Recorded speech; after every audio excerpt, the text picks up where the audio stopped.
90.4 radio 7 पर मैं हूं शिल्पी, आपका स्वागत करती हूं इस कार्यक्रम में जिसका नाम है सेहत सबकी।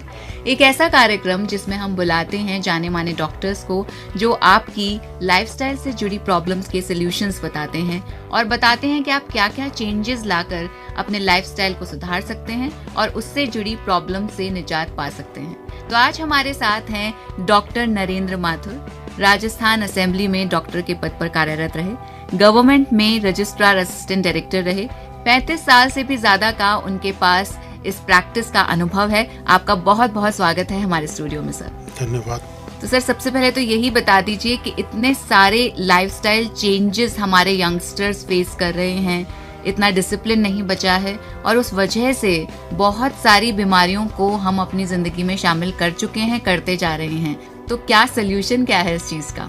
इसका जो मेजर है ना प्रॉब्लम, जो एक डायग्नोस्टिक नाम बोलते हैं, गैस्ट्रिक प्रॉब्लम्स होती हैं जी। गैस्ट्रोइंटेस्टाइनल ट्रैक्ट इन्फेक्शंस होते हैं जो माउथ से लेके और रेक्टम तक जाते हैं। तो उसमें क्या लाइफ स्टाइल में होता है कि जैसे अपन मोस्टली वर्क फ्रॉम होम करते हैं या अपना बैठे हैं, किताब भी उसी तरह आधे तरह बैठे हैं या मोबाइल देख रहे हैं, तो उसमें अपना फिजिकल वर्क नहीं हो पाता है।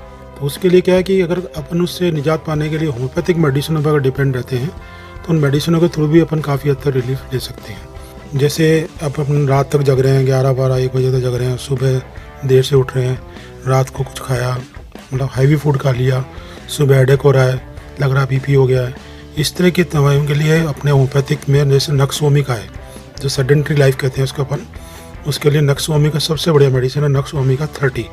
इसको रोजाना 2-3 बार ली जाए तो उससे काफ़ी हद तक अपन चीज़ों से निजात पा सकते हैं।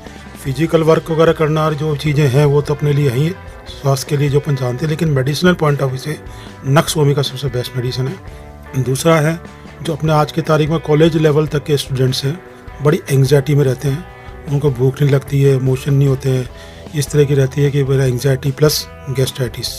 गैस्ट्राइटिस है कि इनिशियल जो अपना जो इरिटेशन शुरू होता है गैस्ट्रिक प्रॉब्लम में, उसको बोलते हैं अपन गैस्ट्रिक, मतलब तो गैस्ट्राइटिस में क्या होता है कि बहुत ज़्यादा स्ट्रेस रखने से भी गैस्ट्राइटिस डेवलप हो जाती है। उसके लिए अपनी स्टूडेंट लाइफ के लिए जो हमारे होम्योपैथिक मेडिसिन है वो है एनाकार्डियम 30। ऐसे ही जो है वो जो स्टूडेंट्स होते हैं इरिटेशन में आ जाते हैं, बड़ा उनका बिहेवियर चेंज होने लग जाता है, पढ़ाई में मन नहीं लगता, उनके लिए दवाई है एनाकार्डियम 30, जो पर्टिकुलर स्टूडेंट लाइफ के लिए है, जिसमें मेमोरी है या इम्पेयर्ड मेमोरी है, उसको सुधारने के लिए स्टूडेंट्स उसको ले सकते हैं।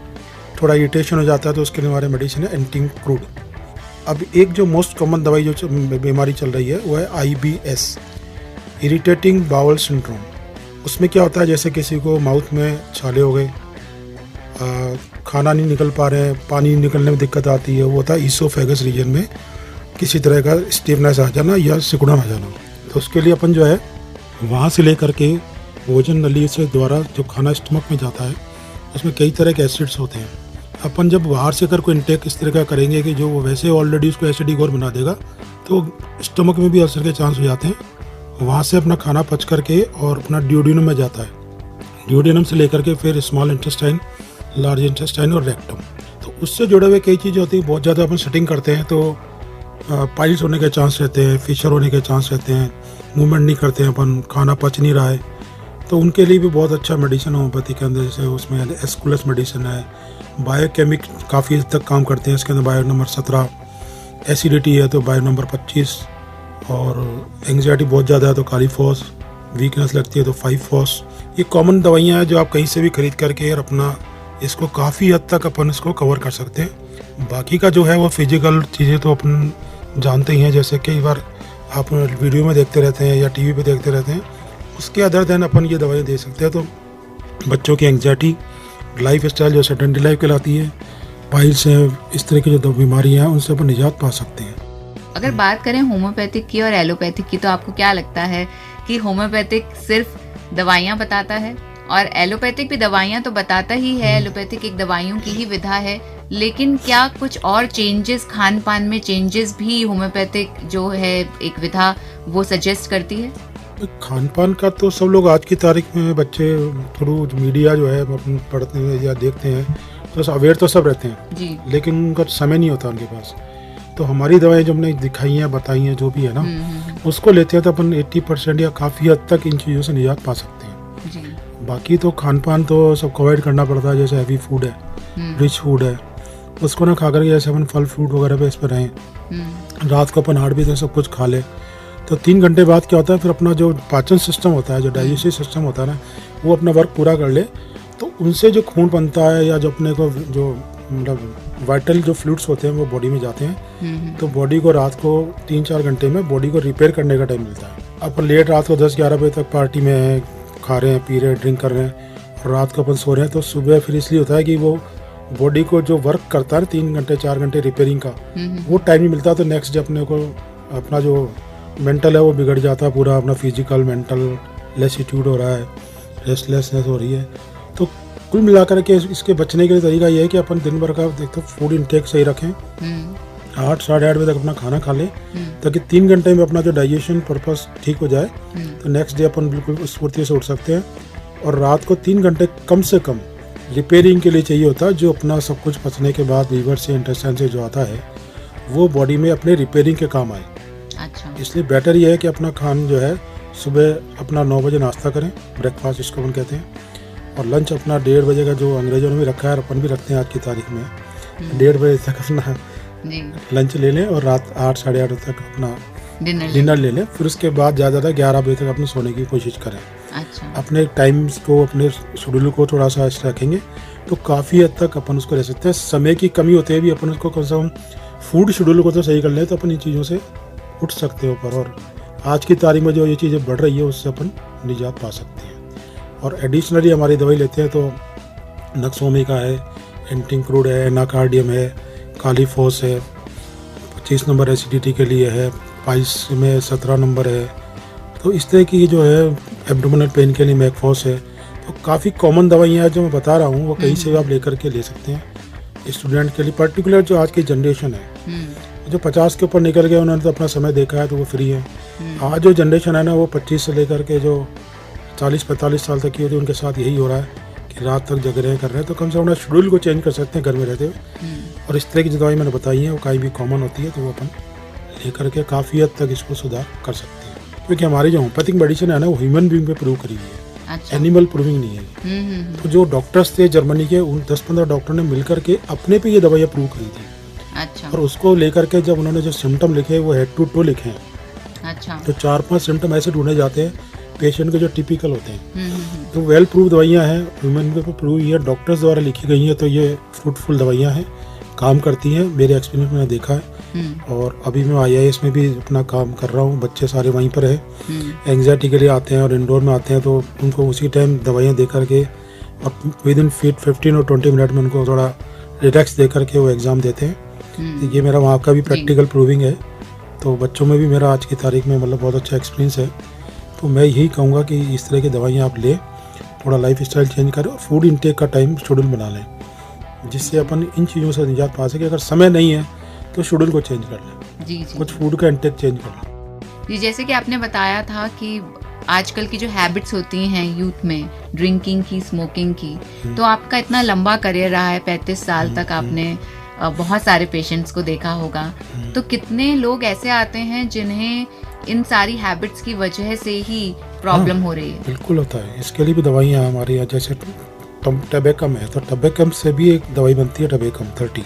अच्छा। उसको लेने से एक सेलिनियम 30 है जो स्मोकिंग को है, स्टेविस एग्रिया है। इन तीनों दवाइयों में से अपने हिसाब से अगर आप लेते हैं तो स्मोकिंग की और टबेको की आदत छूट सकती है।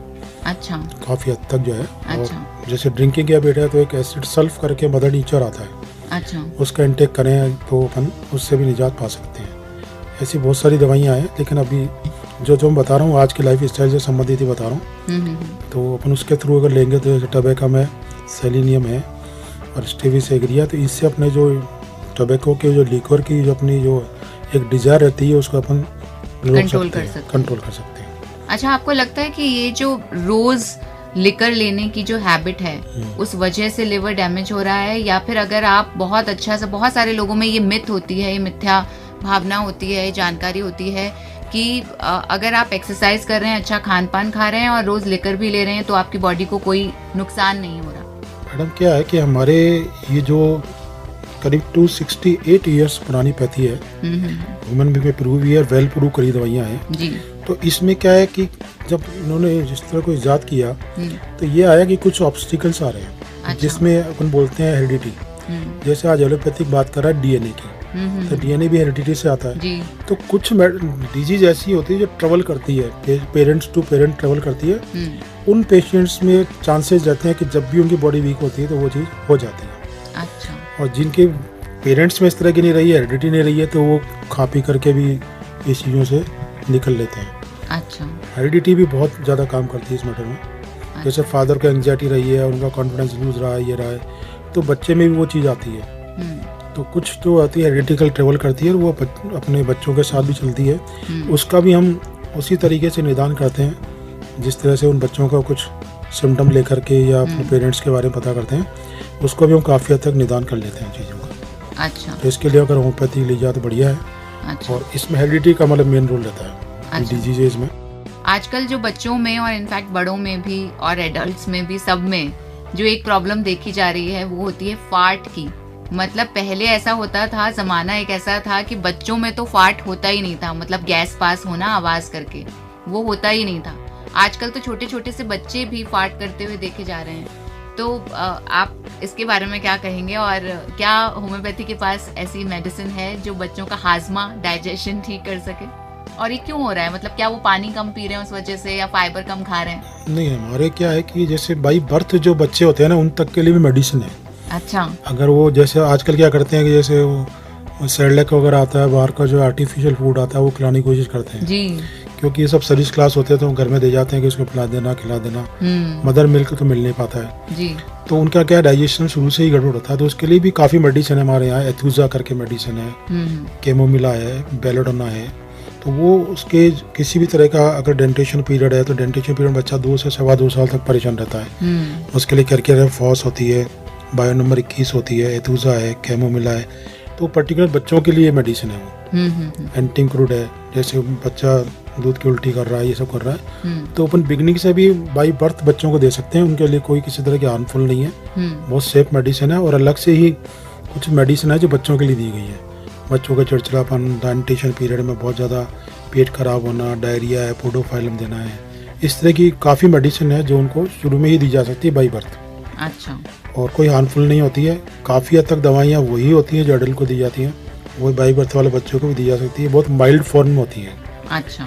जैसे एलोपैथिक में और आयुर्वेदिक में क्या होता है, जैसे आयुर्वेदिक में तो इटसेल्फ जैसे कोई चीज़ है, तना, पेड़, उसका जो फल है वो सब ले लेते हैं। हाँ। उसको कूट लेते हैं जी। उससे सेकंड जो एलोपैथिक में करते हैं उसका कुछ क्रूड फॉर्म का में ले लेते हैं जी। इसमें हमारा उन्हीं सोर्सेज वही होते हैं। अच्छा। फार्मेसी वही है, सोर्सेज वही है। अच्छा। वेजिटेबल्स हैं, सॉल्ट हैं, केमिकल्स हैं, पर उनको सूक्ष्म रूप में काम मिलाया जाता है। ये होम्योपैथी का मेन प्रिंसिपल है। अच्छा। और जो हमारी आइडियल क्योर है उसमें भी ये लिखा हुआ है कि आइडियल क्योर कहलाती है कि मतलब पेशेंट को कोई दिक्कत ना हो। जो दवाइयाँ प्रूव की गई है ना, उसमें ये मास्टर्स ने कहा है कि हमको आइडियल क्योर चाहिए। दूसरा क्या था जो प्रूविंग की गई है ना, जैसे कुनैन दी गई तो कुनैन में सर्दी लगना, ये करना, तो सारा सिम्टम आया तो उन्होंने सूक्ष्म रूप में दवाई ली तो ठीक हो गया। अच्छा। जैसे उसका पसीना आया, ठंडक लगी, वो लगी, तो उसी सिमिलर दवाई से देते हैं। तो हमारा जो मेन बेसिक है ना वो ये है कि जो डिजीज है वो नेचुरल है और उसी से सिमिलर सिम्टम में जो मेडिसिन तैयार करते हैं वो उसके बिल्कुल सिमिलर होती है। और हमारी आइडियल क्योर में भी ये कहा गया है कि 2 similar diseases can not stay in the same organism, weaker will be replaced by the stronger one. अच्छा। तो आर्टिफिशियल तो हमारी मेडिसिन हो गई, नेचुरल जो डिजीज पैदा हुई है वो है, तो उसकी सिमिलर मेडिसिन दी जाती है तो सिमिलर रूप में काम करती है, तो किसी तरह का कोई एग्रावेशन या साइड इफेक्ट्स नहीं आते हैं। ये शॉर्ट है। अच्छा। मतलब कोई 1% भी ऐसा चांस नहीं होता है। हाँ, कोई स्किन डिजीजेज वगैरह में कई लोग सप्रेस कर लेते हैं, ट्यूब लगा लेते हैं या और तरह का ऑइंटमेंट लगा लेते हैं, उसमें कोई चांसेस रहते हैं कि भाई वो उसको बाहर निकाल के ठीक करता है। अदरवाइज अदर मेडिसिन में या डिजीज़ में इस तरह का कोई चांसेस नहीं है। पैदा होने के बच्चे से लेकर के डाइजेशन संबंधी, वोमिटिंग संबंधी आगे तक भी जाते हैं। फीमेल की प्रेगनेंसी टाइम में भी जो गैस्ट्राइटिस, एसिडिटी होती है तो वो भी सब के लिए दवाइयाँ हैं अलग से। क्योंकि हम लोग जो है ना 5.5 साल की डिग्री में anatomy, physiology, gynaecology, obstetrics, orthopaedic, ENT, head, mind सब पढ़ते हैं। तो हमारी मेडिसिन में क्या है कि एक ही मेडिसिन में हेड टू टो मतलब माइंड से लेकर के एक्सट्रीमिटीज़ तक के सिम्टम होते हैं, जिसमें जितने भी ऑर्गन्स हैं सबके बारे में बताया जाता है। तो हम फीमेल सिस्टम में भी गैस्ट्रिक जैसे प्रेगनेंसी में एसिडिटी, वॉमिटिंग्स, उनके लिए भी सिम्फोरिक कार्पस वगैरह दवाइयाँ हैं जो उनके पीरियड में दी जाती हैं। जो वॉमिटिंग्स होती हैं प्रेगनेंसी में, ज़्यादातर उनको एलोपैथिक टैबलेट दी जाती है, तो वो लेने से कतराते हैं कि भाई इसमें लूँ नहीं लूँ। तो उसके लिए भी वो गैस्ट्राइटिस पीरियड के लिए, प्रेगनेंसी पीरियड में जो है गैस्ट्रेशनल पीरियड के लिए दवाइयाँ हैं। सेफ मेडिसिन है जो मतलब एसिडिटी रोके, आयरन को देख लिए, वो इंटेक आयरन का बहुत ज़्यादा होता है तो उनको एसिडिटी होती है, मेन प्रॉब्लम होती है। तो उसमें भी अपन गैस्ट्राइटिस अगर होती है प्रेगनेंसी पीरियड में, तो अपन दवाइयाँ हैं बिल्कुल सेफली हैं, दी जा सकती हैं। अच्छा। खास तौर से हमारे इसमें बायोकेमिक है प्रेगनेंसी गेस्टेशनल पीरियड के लिए, तो बायोकेमिक नंबर 26 है जो अपन अप टू डिलीवरी तक ले सकते हैं। तो उसमें किसी तरह की एसिडिटी या इरिटेशन, बाउल सिंड्रोम वगैरह ऐसे आने के चांस नहीं रहते हैं। अच्छा। बाकी अपन जो कॉमन मेडिसिन है 25 नंबर है, ये नक्स है, ये ले सकते हैं। तो इस तरह के हमारे क्या कारण क्या है, हम लोग सब चीज़ों में इसलिए निपुण होते हैं कि हम लोग सारी पढ़ते हैं, एनाटॉमी, ENT, फिजियोलॉजी, हेडेक वगैरह, और मतलब जितना भी गैस्ट्राइटिस है, एब्डोमिनल है, ये सारा पढ़ते हैं हम, फीमेल डिजीज़ वगैरह पूरी पढ़ते हैं। इसलिए हम जो है सब तरह के डिजीज़ को कवर करते हैं और विथ कॉन्फिडेंस हम इन चीज़ों में दवाई देते हैं। अपन GIT सेट के भी थोड़ा बताएं तो हर चीज़ के लिए, अच्छा, हर चीज़ के लिए एक फॉर्मुलेट दवाइयाँ हैं, सिमिलर सिम्टम्स हैं, आइडियल क्योर में किसी तरह का कोई नहीं होता है। सिमिलर जो डिजीज़ होती है उससे मिलती हुई दवाई दी जाती है तो वो उसको ठीक करती है, ये हमारा आइडियल क्योर है। तो इस वजह से हमारे इस तरह के कोई चांस नहीं रहते। एक भ्रम है वो स्किन डिजीज़ में है, बाकी किसी में कोई नहीं है कि भाई बुखार में दवाई देंगे तो 102 हो जाएगा, ऐसा नहीं है। अच्छा। एक्यूट डिजीज़ में मेरा बहुत अच्छा काम है। एक्यूट डिजीज जैसे बुखार के लिए, खांसी के लिए, जुकाम के लिए, क्योंकि क्या होता है कि आजकल की जो एक लाइफ स्टाइल है जिसमें साइनोसाइटिस है, उसको कवर नहीं करते लोग, अस्थमा के लिए पंप दे देते हैं, कर देते हैं। उसका भी संबंध काफ़ी हद तक जो है ना अपने गैस्ट्राइटिस से होता है कि पेट खराब है तो अपने को मतलब ऊपर खाना आ रहा है, कर रहा है, वो हो गया, अपने सोच रहे हैं कि जुकाम भी हो गया और ये भी हो गया। तो आजकल क्या साइनोसाइटिस बहुत कॉमन हो रहा है क्योंकि हम बंद कमरे में रहते हैं, बाहर हवा में जाते नहीं हैं, धूप सेकते नहीं हैं। तो एक बहुत मोस्ट कॉमन जो है ना साइनोसाइटिस डेवलप हो रहा है। उसके लिए भी अगर हमारे यहाँ दवाई, बहुत अच्छी दवाइयाँ, उससे भी अगर चाहें तो अपन उसको कर सकते हैं। लेकिन आज अपना जो टॉपिक है, बच्चों में जो चीज़ डेवलप हो रही है, आज की लाइफ है, उस पर अपन अपना विचार कर रहे हैं। और इतना शॉर्ट हूँ कि अगर इन दवाइयों को ली जाए तो ये भ्रम निकाल दें कि किसी तरह का दिक्कत होगी। पैदा होने से जो बच्चा, जो बर्थ चाइल्ड होता है या चाइल्ड होता है, उसकी एज से लेकर के अपन कभी भी किसी भी समय कोई सी भी दवाई दे सकते हैं। डेंटेशन पीरियड में 2 साल तक बच्चे को कोई वोमिटिंग होती ज़्यादा, कुछ खाया, दूध पिया, वोमिटिंग हो गया, डायरिया हो गया, तो पोडोफाइलम है, एथुजा है, और इस तरह की दवाएं दे करके भी उन बच्चों को, कैमोमिला है, बेलाडोना है, तो उनको भी शुरू से अगर देंगे तो वो आगे जा कर के किसी तरह का एंटीबायोटिक ना लें या एंटासिड ना लें। तो वो कई हैं हमारे 35 साल के कॉन्टैक्ट में जो जिनके बच्चे हुए हैं, बड़े हो रहे हैं, कर रहे हैं, तो शुरू से उन्होंने होम्योपैथी की लिया है। अच्छा। और दे आर डेवलपिंग वेल। अच्छा। ग्रोथ अच्छी हो रही है, सब कुछ बढ़िया है जी, मेंटल अच्छा होगा। तो शुरू से अगर ये ध्यान रखा जाए और आज की लाइफ स्टाइल में अपने जो दवाई बताई है वो लेते हैं, और समय नहीं है अपने पास, उनको लेकर के कम से कम अपन मेंटल फिजिकली थोड़ा इम्प्रूव कर सकते हैं और अपनी लाइफ को ठीक कर सकते हैं। आपने बात करी होम्योपैथिक की, और सारे बच्चों के लिए, सभी एज के लिए बिल्कुल सही है होम्योपैथी। बिल्कुल। मैं जानना चाहूंगी कि इसके कुछ साइड इफेक्ट्स होते हैं?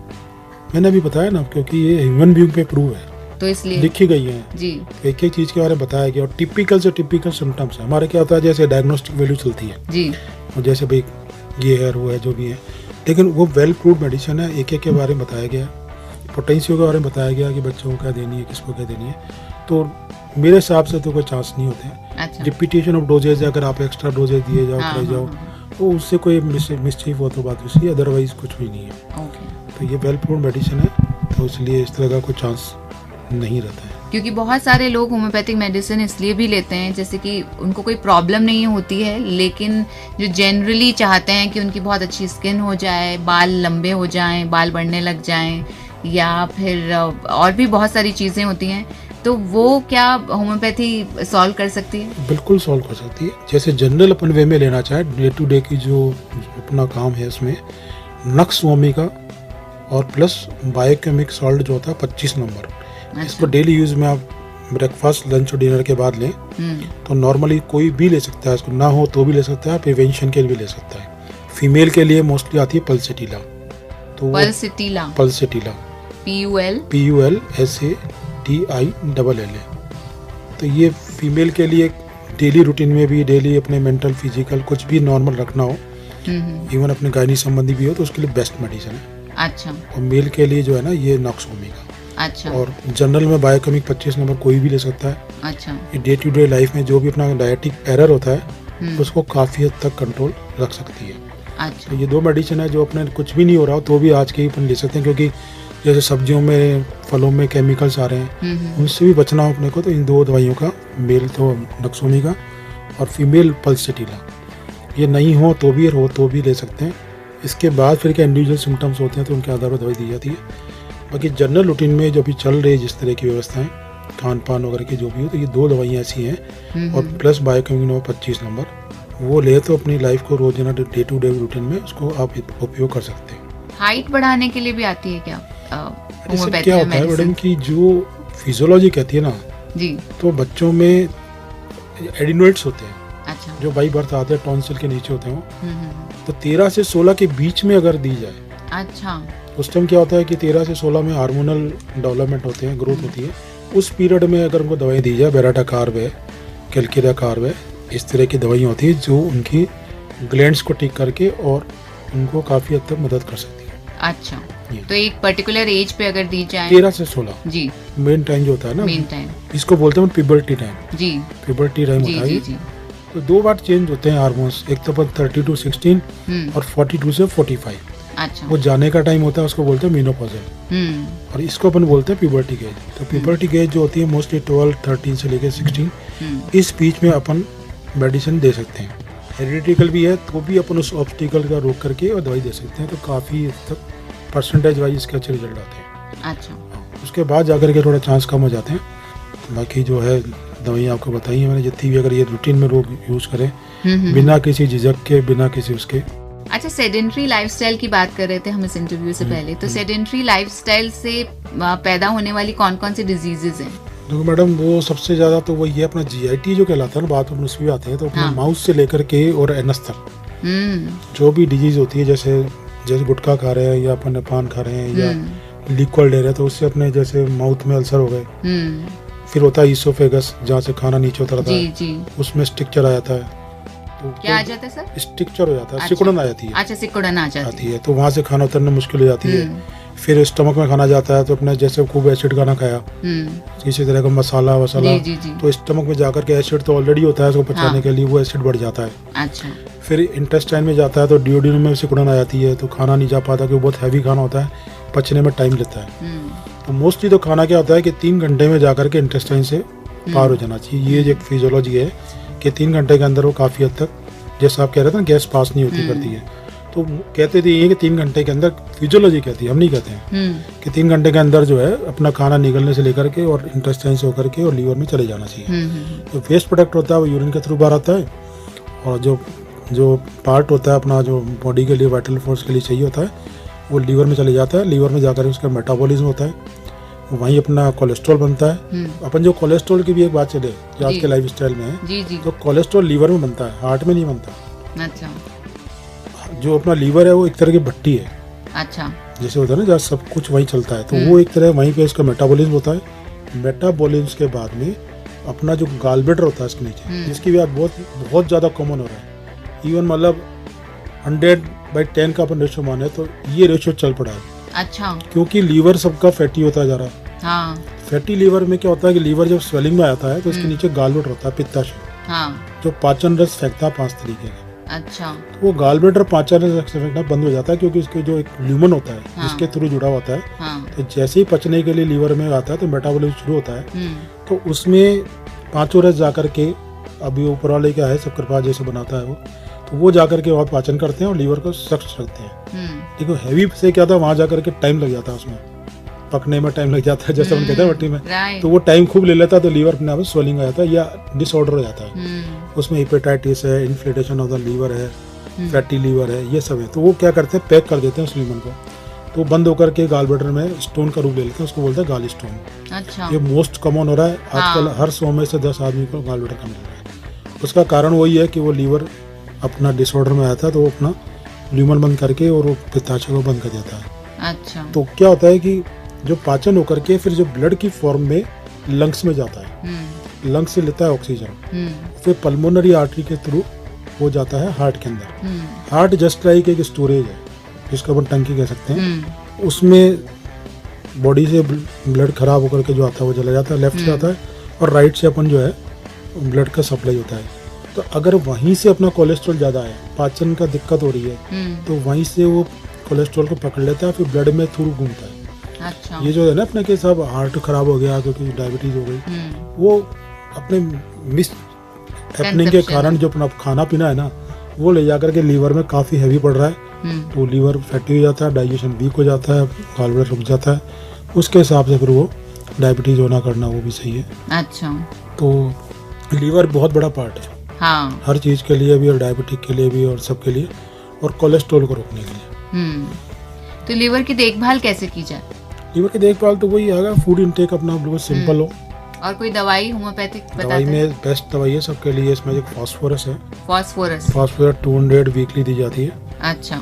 और उसके अलावा iris versicolor, iris IRIS iris versicolor VERSICOLR versicolor 30, और चेलिडोनियम, कार्डुसेम, बहुत सारी दवाइयाँ हैं। बहुत सारी दवाइयाँ हैं जो इवन लीवर कैंसर में भी काम कर जाती है। अच्छा, अगर बात की जाए बार बार मोशन लगने की, जो बहुत सारे लोगों को देखा जाता है, क्यों? क्योंकि मतलब मोस्टली अगर उनसे पूछा जाए कि भाई ऐसा क्या किया था कि बार बार मोशन लगे हैं, तो वो कहते हैं कि हमने बाहर का खाना खाया था। तो बाहर का खाना खाना और बार बार मोशन लगना, इसमें क्या कनेक्शन क्या है, रिलेटेबिलिटी क्या है? देखो, रिलेटिविटी ये है कि जो बार बार मोशन है ना, उसका एक और है जो इंटेस्टाइन में जाकर के और कोलाइटिस पैदा करता है। अच्छा। कोलाइटिस का मतलब म्यूकस। अच्छा। तो क्या होता है, जब खाना पच करके जब इंटेस्टाइन में आता है, ड्यूडेनम से होकर के और स्टमक से, तो वो पाचन रस लेकर के अपना जो इंटेस्टाइन में होते हैं उनको लेकर के और पाचन उसको ले जा करके पूरा कैरी करके रेनस के थ्रू स्टूल के रूप में पार कर जाता है। अच्छा। जब ये इरिटेशन हो जाता है, जिसको बोलते हैं कोलाइटिस, इरिटेटिंग सिंड्रोम जो है बाउल्स का, तो उसमें क्या होता है कि खाना जल्दी से भागता है, रह करके पचने की बजाय पच करके जो आता है ना, तो उससे जो एक्सट्रैक्ट निकलना होता है ना वो ले लेकर के, वहाँ म्यूकस ऑलरेडी है। हाँ। तो वो टाइम जल्दी पास हो जाता है, और वो मरोड़ के रूप में जो क्रैम्प्स होते हैं या हाँ। जो कोलाइटिस होता है, उसकी वजह से उसको बार बार जाना होता है। तो थोड़ा सा भी इसका इंटेक होता है सुबह नाश्ते से लेकर के और खाने तक, तो उसको इमीडिएट जाना होता है। हाँ। ये भी एक मोस्ट कॉमन डिजीज है कि मुझे फ्रीक्वेंटली खाते ही जाना पड़ता है। जी। तो ये डायरिया नहीं है, ये डायरिया नहीं।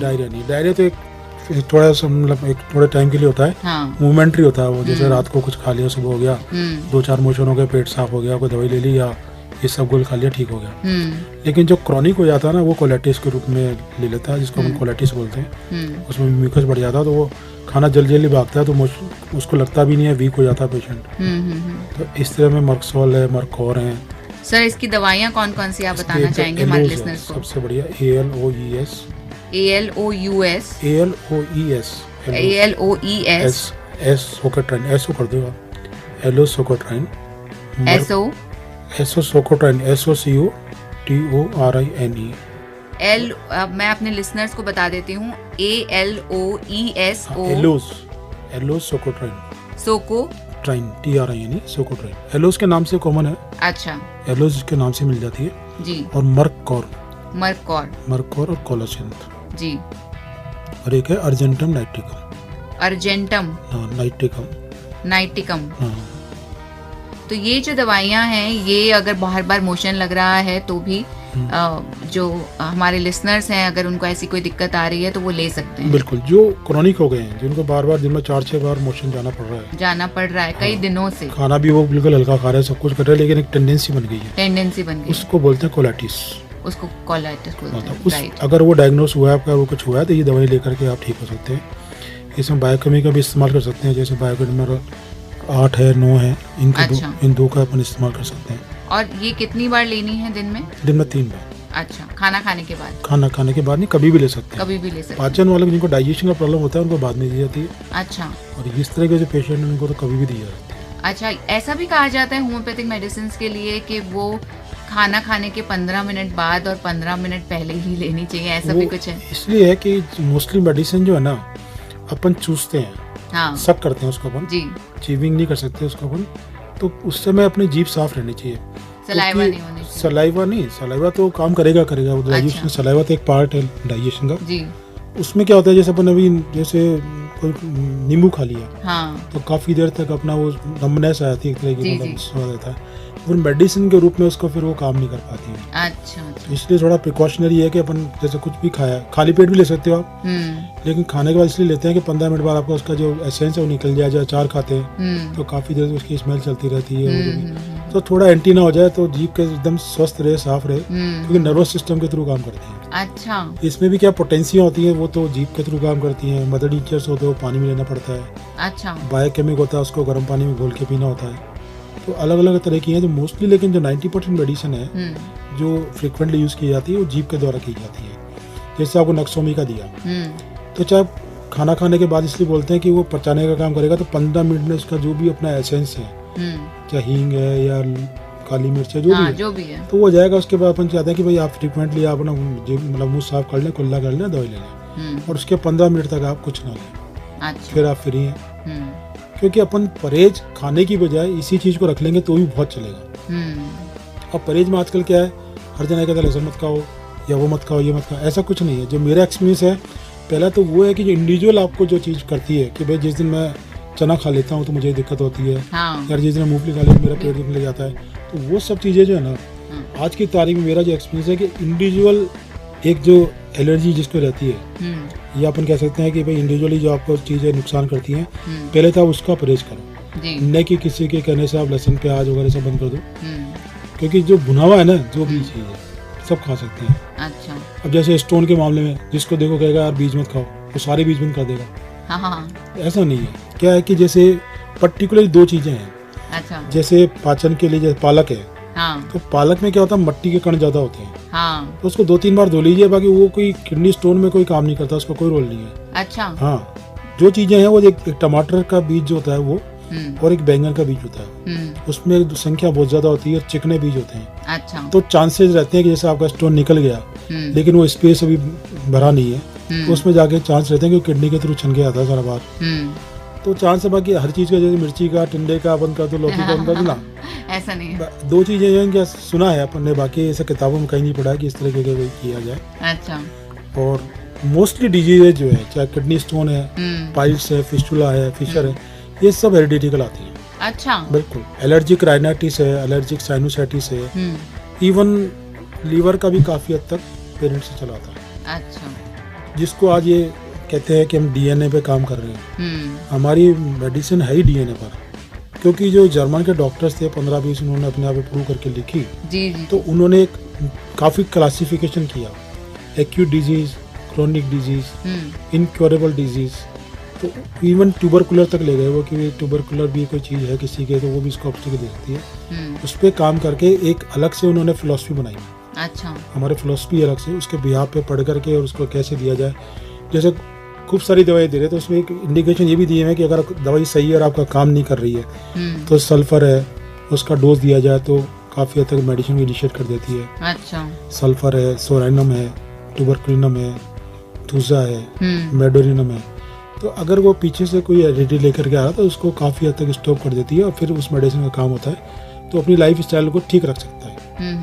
ये तो होता है हेरिडिकल जो बीमारियाँ आती हैं, लेकिन उसको भी 80% तक क्योर कर लेते हैं। अच्छा। और काफ़ी हद तक अगर वो अपना पेशेंट भी अपना ध्यान रखता है तो अपनी लाइफ स्टाइल लॉन्ग टर्म के लिए चला जाता है। अच्छा। यूँ है। अच्छा। और ये जो एक मेडिसिन है ना, ये मेंटल फिजिकल दोनों को मतलब क्योर करती है। ऐसा नहीं कि आपका पेट ठीक हो गया, नींद नहीं आ रही है, क्योंकि WHO जो है ना, उसकी हेल्थ की डेफिनेशन है feeling of wellbeing, physical as well as mental, अच्छा, अदरवाइज यू आर सिक। ये WHO का है, अच्छा, वर्ल्ड हेल्थ ऑर्गेनाइजेशन। इसी पे हमारी पैथी चलती है। अगर आप मेंटली फिट है, पेट खराब है, तो आप बीमार है। पेट ठीक है आपका, लेकिन मेंटली आप एंग्जाइटी में सब कुछ है, तब बीमार है। ये WHO का है। तो हमारी पैथी काफ़ी हद तक मेरे एक्सपीरियंस से इसी पे चलती है कि आपको मेंटली फिजिकली दोनों आपको दिया जाए। जैसे नक्सुमी का ली, आप चाहे लेट नाइट भी सोरे करें तो आपको कम से कम 4 घंटे जम के नींद आएगी। सुबह आपका जो लीकर वीकर जो भी लिया उसको काफ़ी हद तक उसको ख़त्म कर देती है, और नेक्स्ट डे मॉर्निंग में आप फ्रेश होकर उठते हैं। अच्छा। तो ये मेंटल फिजिकल दोनों करती है, यानी पाचन ठीक कर दिया, लेकिन आपको नींद नहीं आई तो सुबह आपको उठ नहीं पा रहे हो, अच्छा। तो मेंटल फिजिकल दोनों पे वर्क करती है। अच्छा। क्योंकि WHO का डेफिनेशन भी यही है, feeling of wellbeing physical as well as mental. तो दोनों चीज़ों को करती है। बच्चों में एंग्जाइटी खत्म करती है, जैसे एनाकार्डियम वगैरह है, तो बच्चों के लिए particular loss of memory, lack of confidence, तो वो चीज़ें हो जाती हैं। बच्चों को गुस्सा आ जाता है, इरिटेट हो जाता है, एंटी कोड दे रहे हैं अपन। तो पर्टिकुलर ये कुछ ऐसी एक्सपीरियंस चीज़ें हैं कि जिनको दी जाती है। जैसे मैं वहाँ पे IIS यूनिवर्सिटी में रहता हूँ, तो मोस्टली 90% बच्चे मांग के ले जाते हैं, एक दूसरे को हाथ पकड़ के लाते हैं कि शंकर इनको दवाई दो, डॉक्टर साहब इनको दवाई दो। तो एक किस चीज़ की दवाई सबसे ज़्यादा एंग्जाइटी। अच्छा, आजकल के बच्चों में बहुत एग्जाम एंग्जाइटी। तो एनाकार्डियम जो है फियर ऑफ एग्जामिनेशन, अच्छा, प्लस गैस्ट्राइटिस, जैसे वोमिटिंग आ जाएगी मेरे को, लैक ऑफ कॉन्फिडेंस, और particular students lack of confidence, और पर्टिकुलर स्टूडेंट लाइफ के लिए एनाकार्डियम है। अच्छा, सेडेंटरी लाइफ के लिए नक्सोमी का है। हाँ, इरिटेटिंग हो जाते हैं कई बार बच्चे, तो या पढ़ने वाले कॉलेज में तो इंक्लूड है। तो इस तरह की दवाइयाँ हैं जो अपन डेली अगर इसको काम में लें, और जैसे जैसे दवाइयों में आराम मिलता जाए, तो जब 3 बार देना तो 2 बार, अच्छा, फिर 1 बार। और वैसे कितने, जैसे आपने नक्स वोमिका बताई, तो वो कितने दिन लेनी चाहिए जनरली? तो देखो कि 1 डोज डेली अगर आप नाइट में लें तो काफ़ी लंबे टाइम ले सकते हैं। अच्छा, और 3 टाइम लेते हैं तो धीरे धीरे जैसे आपको आराम आता जाए, 2 बार, फिर 1 बार, फिर ट्वाइस ए वीक, इस तरह से लेते हैं। अच्छा, इस तरह से कम फिर इनकी अलग अलग पोटेंसियाँ होती हैं। जैसे शुरू में इनिशियल ली जाती है 30 पोटेंसी, तो अगर आपको आराम है, फिर वापस दोबारा से लग रहा है तो 200 दे देते हैं, तो वो ट्वाइस ए वीक दी जाती है। फिर 1000 का आवर है तो वीकली दी जाती है। उसके बाद कई बार पेशेंट क्योर हो जाता है तो फिर 1 से वाइल दी जाती है। ऐसा नहीं कि जिंदगी में लेगा। अच्छा, तो और ये जो डिजीजेस होती हैं, लाइफस्टाइल डिजीजेस के बारे में बात करें तो हम क्या इनका भी क्योर है? जैसे हाई बीपी हुआ, जैसे अगर एंजाइटी का क्योर है, बिल्कुल बिल्कुल, तो हाई बीपी हुआ, थायराइड हुआ, थायराइड का भी है काफी हद तक। अच्छा, तो वो थायराइड अपन एक एलोपैथी में जनरली एक दवाई देते हैं कि थायरोक्सिन करके, ये टैबलेट। जो थायराइड है उसको हमने पढ़ा है उसमें, तो जैसे अपने को ऑस्टियोआर्थराइटिस है, जब कहते हैं कैल्शियम ले लो, लेकिन अगर आपका थायराइड सही नहीं है तो ऑस्टियोआर्थराइटिस होने का डर रहता है। अच्छा, स्किन में ड्राइनेस आती है, जिसमें सोरियासिस तक डेवलप हो जाता है, और ग्रोथ तो खैर है इसका कारण जो भी है। बच्चों में जब डिलीवरी होती है कई बार, उसके बाद बच्चों में टेस्टिस कई बार डिस्टेंड नहीं हो पाते हैं जो नेचुरली होना चाहिए, उसके लिए थायराइड भी बहुत बड़ा वर्क करता है। जी जी। इस समय हमारे एक थायरोडिनम मेडिसिन आती है, थायरोडिनम थायराइड से बनती है। अच्छा, उसको दी जाती है, तो ये इस तरह की जो बीमारियां हैं थायराइड से संबंधित, वो तो इससे क्या ऐसा तो नहीं होगा? इसी में एक जो है ना, आज के स्टूडेंट लाइफ बात करें तो एक हमारे फ्यूकस वी करके एक मदर टिंचर आता है। अच्छा, वो अगर खाने से पहले रोज लिया जाए तो थायराइड को भी, ओबेसिटी को भी, और फ्लैचुलेंसी को भी, तीनों को कवर कर सकता है। अच्छा, क्या बताया सर आपने? एक तो fucus V, FUS, fucus dash करके V, versicolor. Fucus V mother tincture खाने से पहले 20-20 बूंद, कोई भी लेडीज हो चाहे जेंट्स हो, 20-20 ड्रॉप ली जाए तो ओबेसिटी भी थोड़ी कवर रहती है, थायराइड भी कवर रहता है, फ्लैचुलेंसी भी कवर रहती है। अच्छा, ये तीनों को करता है। अच्छा, तो इसको भी अपन रूटीन में लेते हैं दवाई को, तो बेस्ट दवाई है। अच्छा, ये ऐसा तो नहीं होता कि जैसे कि हमने रेडियो पे ये मेडिसिन बता दी, आपने जनरल मेडिसिन बता दी, लेकिन अगर कोई थायराइड से सफर कर रहा है और वो ये मेडिसिन ले ले तो उसका थायराइड बढ़ ना जाए या कम ना हो जाए? नहीं, अभी तक तो ऐसा कोई केस नहीं है। अच्छा, हमारे यहाँ पर भी अगर आप कभी भी आप आ जाए, कॉलेज में बहुत से लोग ऐसे हैं इंस्टीट्यूट में जिन्होंने लीलियम की दवाई बंद हो गई है। अच्छा, और काफी हद तक वो सब सही हो गया। और देखो क्या है, गैस्ट्रिक की बात चल रही है, अपन गैस्ट्रिक की बात कर रहे हैं। फीमेल में जो होता है ना, जेंट्स में अगर इसका लीवर खराब है तो इस तरह के ब्राउन स्पॉट चेहरे पर आ जाते हैं। अच्छा, वो उसके लीवर का शो करते हैं कि ये जो ब्राउन स्पॉट्स है चेहरे पे चक्कते आ जाते हैं, वो भी ये शो करते हैं। फीमेल में जो चक्कते आते हैं चेहरे पर, वो सब उनके गायनी से संबंधित होता है। जी बिल्कुल। ज्यादा ब्लीडिंग हो गई या कोई लिक्विया हो गया या कुछ हो गया तो उसमें ब्राउन स्पॉट्स आया था, उसके लिए हमारे यहाँ बहुत बढ़िया मेडिसिन है। अच्छा, उसके लिए हमारा जो है प्रॉपर्ली, जैसे लिकोरिया है, चाहे वो एमिनोरिया है या मेनोरेजिया है, जिसमें पेंसेज में ज़्यादा ब्लीडिंग होती है। एमिनोरिया में ब्लड नहीं आता है, जिसमें अपना आजकल PCOD बहुत चल रहा है। हाँ, PCOD बहुत। लेकिन वो कहते हैं खाने पे ध्यान रखो, खाने पे ध्यान रखो। लेकिन हमारा ये कहना है कि ये हार्मोनल डिस्टर्बेंस है। हाँ। जो ओवरी है उसका सारा रोल है। अच्छा, तो उसमें खाने का मुझे तो इतना कोई नजर नहीं आया कि अगर खाना बंद कर दे तो इसकी PCOD ठीक हो जाएगी। PCOD का संबंध है स्ट्रेस हार्मोन से। अच्छा, आजकल की जनरेशन बहुत स्ट्रेस रखती है फीमेल में। है। खाना पीना तो एक एडिशनल है, लेकिन मेरा जो एक्सपीरियंस है उससे ज़्यादा उनका जो मेंटल स्ट्रेस से जो हार्मोन सिक्रीशन ज़्यादा हो जाता है, उनसे उन सब चीज़ों को होती है। जी। तो मैं तो एक ये भी राय दूंगा कि एलोपैथिक में क्या होता है कि फिर वो स्टीरॉइड्स देते हैं हाँ 18 साल की उम्र में, फिर उनके दाढ़ी मूछें बाल उग जाते हैं, कर जाते जी हैं। जी जी जी। तो उसके लिए भी पीसीओडी के लिए भी हमारे यहाँ बहुत बढ़िया दवाइयाँ हैं, हम्म। और उन सबको ली जाए तो आजकल की जो जनरेशन है, न्यू जनरेशन, उनके लिए बहुत फ़ायदा मिल सकता है। हमारे यहाँ तो सारा फीमेल सेक्शन है, चाहे बच्चे हैं या टीचर्स हैं, जो भी है स्टाफ है, जी। तो वहाँ मेरे को बहुत अच्छा एक्सपीरियंस करने को मिला है। हाँ तो इनके लिए भी बहुत अच्छी दवाइयाँ हैं। अच्छा अच्छा और वो फिर क्या करते हैं कि ऐसे नहीं, वो भी बात आती है कि medicine head to toe work करती है। जी। तो कोई भी डिजीज हो तो उसमें वो जैसे आपने 4 सिम्टम बताया तो 2 भी रह गए कि बाद में बताएंगे, तो बाद में पेशेंट कहता है कि आपने ये तो दवाई दी लेकिन मेरा वो भी ठीक हो गया।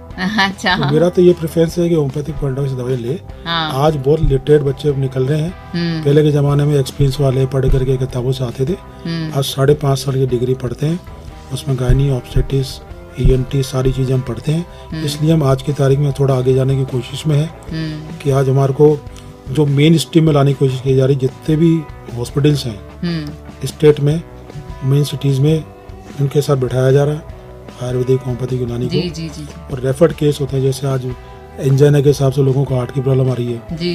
तो उसको कोलेस्ट्रॉल को कंट्रोल करने के लिए, हार्ट को मतलब टोन अप करने के लिए बहुत अच्छी अच्छी दवाइयाँ हैं।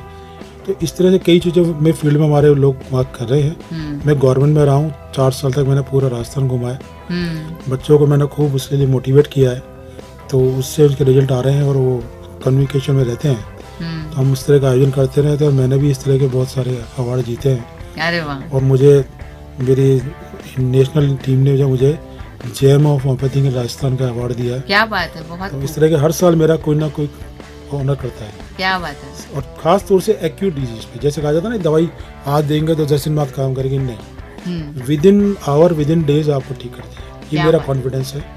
एक्यूट डिजीज में भी, चाहे वो खांसी, जुकाम, कुछ भी हो रहा, इवन कैंसर में, अभी मेरे पास 3-4 केस है कैंसर के, गैस्ट्राइटिस के, जिनको लीवर कैंसर है, ये भी है। वो काफ़ी हद तक उनका ब्लीडिंग बंद हो चुका है, उनका हीमोग्लोबिन सही हो चुका है।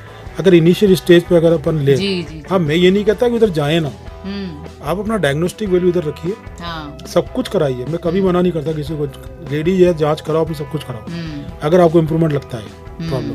लेकिन इनिशियल स्टेज पे काटा पीटी हो गई, इसके बाद तो फिर क्या था, वो बढ़ता है इस तरीके। जी जी जी। वो कैंसर जब डेवलप हो जाता है तो कहीं जा रहा था, उसको रोकना बड़ा मुश्किल होता है, अरे वहाँ गए थे काम नहीं हुआ। नहीं, आप इनिशियल स्टेज पे आइए। जब लीवर का आपको आया है, फीमेल में ब्रेस्ट का आता है, ब्रेस्ट का मैंने बहुत केस ठीक किए। अच्छा। इवन जो ब्लीडिंग हो रहा कर रहा है, उसके लिए बहुत बढ़िया बढ़िया मेडिसिन है। अच्छा। तो मैं पर्टिकुलर सभी डिजीज के लिए कहूँगा कि एक बार एक्सपीरियंस डॉक्टर से आप कोई भी चीज़ काट पीट करने से पहले लें, क्योंकि हमको सर्जरी पढ़ाई जाती है, PSM सर्जरी, ऑब्स्टेटिक्स, गायनी सब पढ़ाई जाती है। तो हमारे को नॉलेज तो पूरी रहती है। जो आज 5.5 साल की डिग्री लेकर निकलते हैं, मैं खुद भी डिग्री होल्डर हूँ, तो इसके एक्सपीरियंस से और मैंने अपने जो नए जनरेशन आ रही है उनको मैंने बहुत बूस्ट किया है। बच्चे अच्छा काम कर रहे हैं, आज फील्ड में भी जो है अच्छे अच्छे क्लिनिक खोल गए हैं, जी जी जी, और सब अच्छा काम कर रहे हैं और पैथी बढ़ रही है। Very nice. तो इसका हमारा रिजल्ट ये है कि आज जो जनरेशन है ना, वो हमारे बहुत अच्छा काम कर रही है, और बहुत अच्छी तरह पढ़ करके उनको क्लासिकल वे में लेकर के कैंप भी लगाते हैं। हमारे कई डॉक्टर्स हैं। इवन मतलब आजकल की तारीख में जो हेड मतलब जो कहते हैं कॉन्जिनेटल डिजीज, बच्चे उंगली नहीं है या बोल नहीं पा रहा है, चल नहीं पा रहा है, उस पर भी बहुत काम चल रहा है इस टाइम। अच्छा अच्छा। हाँ, कई डॉक्टर्स हैं हमारे जो बना के कैंप लगाते हैं, और कोशिश जारी है कि कॉन्जिनेटल डिजीज को डिलीवरी से पहले इसको क्या कर लिया जाए, मदर को दवा देके। क्या बात है। तो इस तक पे भी काम किया जा रहा है। लेकिन हमारे को क्या है, गवर्नमेंट से प्रमोशन कम मिलता है, अच्छा, इसलिए थोड़ा होता है। लेकिन मैंने मेरे कार्यकाल में 4 साल में जो हमारे यहाँ 100 डिस्पेंसरी थी, उसको मैंने 300-350 डिस्पेंसरी ले गया। और जितने भी PSC CSC सेंटर है एलोपैथिक के, वहाँ हमारा एक डॉक्टर बैठाया है। आज PSC CSC में हमारे बहुत डॉक्टर काम कर रहे हैं। तो ये हमारा जो मेरे को सौभाग्य मिला काम करने का, मैंने बच्चों का बहुत वो किया है। गवर्नमेंट से भी लड़ा हूँ मैं, और आज की तारीख में मेरे हमारे अच्छी खासी हमारी संख्या है डॉक्टरों की गवर्नमेंट में, क्योंकि गवर्नमेंट के प्रोटेक्शन के बाद कोई पैथी आगे नहीं बढ़ सकती है। उसमें मैंने बहुत अच्छा काम किया है। मेरे जब बच्चे 13 से 16 के बीच में, मैंने कम से कम 200-250 बच्चों को अपॉइंटमेंट दिया है गवर्नमेंट से लड़के। आज गवर्नमेंट से कुछ भी कहे, वो कहते थे आपने नौकरी करते हो, आप नौकरी करो। मैंने कहा नहीं, हम तो निकल गए, क्योंकि मेरा रजिस्ट्रार भी था, तो मेरे पास संख्या अधिक थी, बच्चे इतने वो हैं, बेरोजगार हैं। तो मैंने जाकर के स्टेट लेवल पे सब पे वो समझाया। आज हमारे कम से कम 350 तो हैं। और इवन जो सेंट्रल गवर्नमेंट की स्कीम है CGHS, उसमें भी हमने अपने डॉक्टरों को लगाया, क्योंकि उनके जो भी चलती है उनकी योजनाएं वगैरह, उसमें आयुर्वेदिक होम्योपैथिक सब आने लगी। आजकल तो 400-500 डॉक्टर जो है उस प्रोजेक्ट पे काम कर रहे हैं। क्या बात है। तो उनको भी हमने लड़ करके अपने गवर्नमेंट में रहते उसको प्रोजेक्ट में दिया 400-400 500 तो एक एम्प्लॉयमेंट मिलने लगा तो बच्चों में कॉन्फिडेंस भी आ रहा है। जी जी जी। और मैंने 4 साल 5 साल जो भी रास्ता घूमा उसमें बच्चों को ये कॉन्फिडेंस दिया कि एक्सपोज करो अपने आप को तो जा करके कुछ होगा। और तो इसके कैंप भी लगाए ज़्यादा कि मैंने सब जगह MLA ने बहुत सहायता करी है। अच्छा। तो उसका प्रोपोगंडा को किया था। आज की तारीख में मैं तो खुद संतुष्ट हूँ। अच्छा। कि सरकार ने भी हमारा बहुत साथ दिया है। जी जी। आगे भी दे सरकार ये हमसे तो उस हर प्रोजेक्ट में हमारा है और एलोपैथी के साथ साथ ही हम काम कर रहे हैं जी।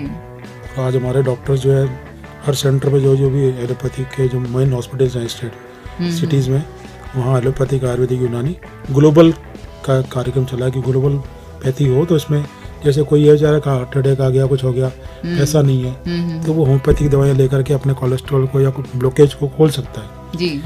तो उसके थ्रू मॉनिटरिंग वो लोग करते हैं जो एलोपैथ्स हैं जी। तो उसको एक अच्छा सस्ता इलाज मिल जाता है जी। इवन गवर्नमेंट काफ़ी तो दवाएं फ्री देने लगी है। हाँ हाँ। तो इस तरह का चल रहा है तो हम चाहते हैं कि होम्योपैथिक प्रोग्रेस आगे हो जी। और एज ए मुझे गवर्नमेंट ने जो चांस दिया वो मैंने पूरा किया और मेरे को जो विधानसभा वगैरह में काम करने का मौका मिला अच्छे लोगों के बीच में IAS RAS जो एडमिनिस्ट्रेटिव लेवल है उनसे मेरे को अप्रिशिएशन मिला और उसको मैंने बच्चों में उतारा बच्चों को एक्सपोज किया सरकारी तौर पे भी निजी तौर पे भी दोनों में मैंने काम किया जी। आज इतनी पोस्ट पर रहने के बाद मैं बच्चों के बीच बैठा हूँ कि मुझे जो एक सेटिस्फेक्शन मिलता है ना बच्चों को पढ़ना बूस्ट करना विद इन 15-20 मिनट्स। अरे वाह। और मैंने वहाँ पे एलोपैथिक सब खत्म करा दिया कि पेट दर्द हो रहा है इवन चाहे वो पीरियड्स का पेन हो रहा हो तो कुछ भी हो रहा हो हाँ। With in 15 minute. अरे वाह। बच्चे ये कह के जाते हैं कि हम इससे ठीक है।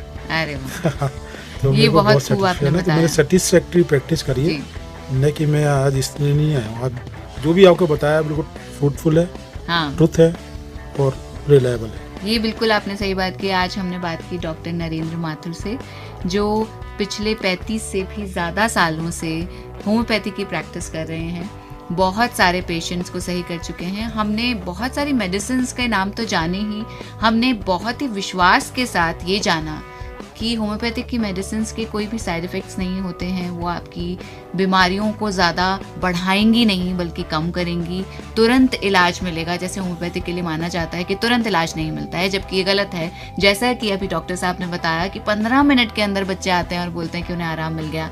तो इससे ज़्यादा खूबसूरत बात कैसे हो सकती है जब साइड इफ़ेक्ट्स नहीं है, पहली चीज़। दूसरी, आराम भी तुरंत पड़ रहा है। और तीसरी, आप लंबे टाइम तक बस एक डॉक्टर के कहने पर ये आप कंटिन्यू कर सकते हैं। तो ये बहुत ही अच्छी बात है। Homeopathy as a medicine field हमें पता चली और बहुत सारी ऐसी दवाइयाँ हमें पता चली जो हम जनरल बीमारियों को रोकने में, उनसे निजात पाने में ले सकते हैं। Thank you so much doctor साहब हमारे साथ समय बिताने के लिए। धन्यवाद। अगर इस वजह से अगर किसी को आराम मिलता है तो ऊपर वाले को धन्यवाद दें और जो उनसे मेरे को यहाँ बुला करके आज इस तरह का मौका दिया है उसके लिए मैं धन्यवाद कहना चाहूँगा। Thank you very much. Thank you. 90.4 radio 7 पर मैं हूँ शिल्पी। कार्यक्रम का नाम है सेहत सबकी। इसी तरह आपकी सेहत की बात होगी इस कार्यक्रम में एक और डॉक्टर के साथ। तब तक के लिए मुझे दीजिए इजाजत। सुनते रहिए रेडियो 7 सदा आपके साथ। नमस्कार।